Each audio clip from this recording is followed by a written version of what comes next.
जय माता दी, जय श्री कृष्णा। इस समय कार्तिक का महीना चल रहा है। यह महीना धार्मिक दृष्टि से बहुत ही खास है, क्योंकि इस महीने में भगवान विष्णु निद्रा योग से जागते हैं।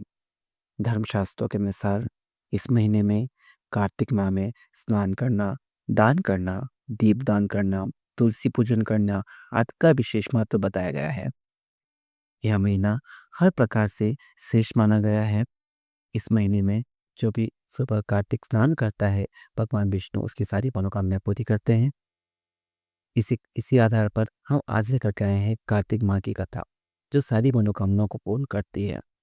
कथा को प्रारंभ करने से पहले प्लीज़ हमारे चैनल को सब्सक्राइब करना ना भूलें। कार्तिक मास की कथा। कार्तिक मास की कथा के अनुसार एक गाँव में एक बुढ़िया रहती थी, जो कार्तिक का व्रत किया करती थी।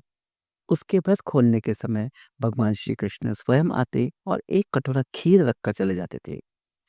उस बुढ़िया के पड़ोस में एक औरत यह देखकर जलती थी कि इस बुढ़िया का कोई भी नहीं है, फिर भी इसको खाने के लिए खीर मिल जाती है। एक दिन वह बुढ़िया कार्तिक महीने का स्नान करने गंगा गई हुई थी। उसके पीछे भगवान श्री कृष्ण आए और खीर रख करके चले गए। जब पड़ोसन ने देखा कि अभी बुढ़िया घर पर नहीं है, तो वह कटोरे की खीर को उठाकर बाहर फेंक आई। जब कार्तिक स्नान करके बुढ़िया अपने घर पर वापस आई, तो उसे खीर का कटोरा नहीं मिला, जिससे वह भूखी ही रह गई। वह बुढ़िया बार-बार एक ही बात कहती कि मेरी खीर कहाँ गई? मेरा कटोरा कहाँ गया?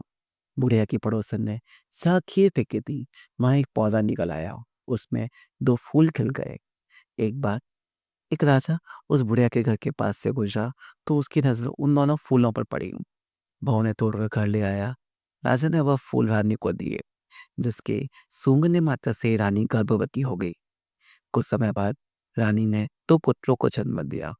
जब वे दोनों पुत्र बड़े हो गए, तो वह किसी से बोलते नहीं थे, लेकिन जब वह दोनों शिकार पर जाते थे, तो रास्ते में वो बुढ़िया मिलती थी, जो अभी भी यही कहा करती थी कि मेरी खीर कहाँ गई, मेरा कटोरा कहाँ गया।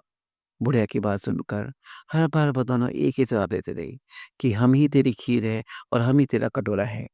एक बार जब राजा के कानों में बात पड़ी, तो उसे आश्चर्य हुआ कि दोनों लड़के किसी से नहीं बोलते, लेकिन ये बुढ़िया से कैसे बात करते हैं।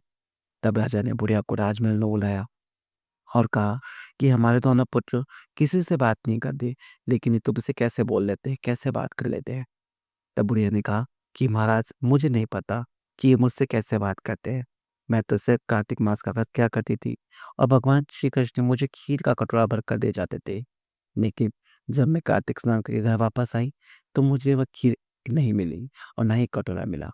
तब मैं कहने लगी कि कहाँ गई मेरी खीर, कहाँ गया मेरा कटोरा। तब इन दोनों लड़कों ने मेरी बात सुनी, तो ये कहने लगे कि तुम्हारी पड़ोसन ने तुम्हारी खीर फेंक दी थी। उससे एक पौधा हुआ, उस पौधे में 2 फूल आए थे। वह फूल राजा तोड़ कर ले गए थे, जिसको सूंघने मात्र से रानी गर्भवती हो गई और हम 2 लड़कों का जन्म हुआ। हम ही तेरी खीर हैं, हम ही तेरा कटोरा है। हमें भगवान कृष्ण ने तुम्हारे लिए ही भेजा है।